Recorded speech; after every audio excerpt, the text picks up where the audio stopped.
સોનાનો ભાવ અત્યારે સતત વધે છે, પણ ધનતેરસ હોવાથી થોડુંક ખરીદી કરીએ એ બાને થોડુંક લીધું છે.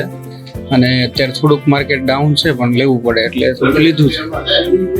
અત્યારે તો ભાવ ડબલ જેવો થઈ ગયો. ગયા વર્ષે તો 1 લાખ, અત્યારે 1,20,000 જેવું થઈ ગયું. અને ગયા વર્ષે તો 58,000 થી 60,000 જ હતો.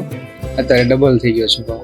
પરચેઝમાં એ તો લેડીઝની ચોઈસ છે, એટલે ઓપ્શન એને સિલેક્ટ કરવાનો રહે, કારણ કે ડાયમંડ કે સિલ્વરમાં કે ગોલ્ડમાં, કારણ કે ઇન્વેસ્ટમેન્ટ એક અલગ વસ્તુ ને આ ખરીદી કરવી વસ્તુ લેવી ગોલ્ડમાં એ લેડીઝ માટે પ્રાયોરિટી એની હોય ને એ માટે.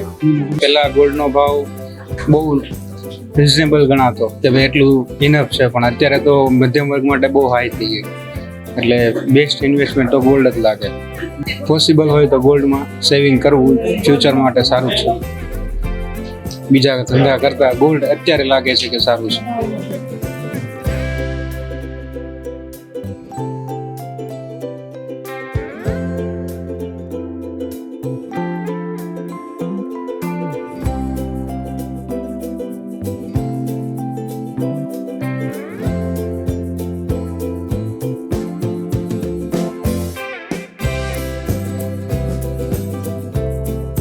આજના દિવસે જો દર વર્ષે કરતાં ઘણો ઓછો છે, પણ તો સારો છે કે કસ્ટમર આજે સોના પ્રત્યે જાગૃતિ જાગી છે અને લોકોને ખબર છે કે મ્યુચ્યુઅલ ફંડ અથવા બિઝનેસ પ્રોફિટ કરતાં અત્યારે ગોલ્ડમાં ઇન્વેસ્ટ કરવાથી વધારે પ્રોફિટ મળે છે. એટલે લોકો વધારે ગોલ્ડ ખરીદે છે અને બાય કરે છે.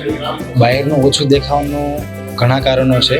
એક તો આપણે ગુજરાતની અંદર વધારે પડતા જે બિઝનેસ ઉદ્યોગ કહેવાતા, એક હીરા અને એક ટેક્સટાઇલ, એ બંનેમાં જ આજે મંદી છે. અને ત્રીજું કારણ છે કે ટેરિફ. તો ટેરિફના કારણે બી ઘણો ઇમ્પોર્ટ એક્સપોર્ટમાં ફરક પડ્યો છે. એટલે લોકો જે પરચેસ ખરીદી કરવાની હોય, ચોઈસ હોય, એમાં દબાવ કરી દે અને ઓછું કરે છે. હા, એવું અત્યારે લાગે છે. અને પણ આજે લોકો કસ્ટમરો ગોલ્ડ ઓર્નામેન્ટની જગ્યાએ 24 કેરેટમાં વધારે ઇન્વેસ્ટ કરે છે.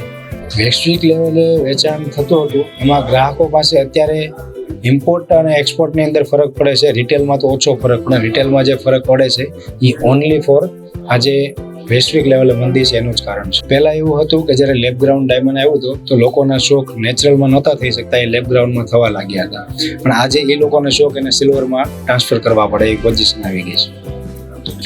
સોનું ધનતેરસમાં નહીં, પણ સોનું હું એવો જ બધાને મેસેજ આપી કે ગમે ત્યારે ખરીદી શકો. જ્યારે તમારા ઘરમાં સોનું આવે છે તો સારી જ વસ્તુ છે. કે ગયા વર્ષે તમે 60,000ના ભાવે ખરીદી કરી હતી, તો આજે એના ઇઝ વેલ્યુ આજે 1,20,000 થઈ ગઈ છે. તો એનાથી સારું બીજું શું હોઈ શકે?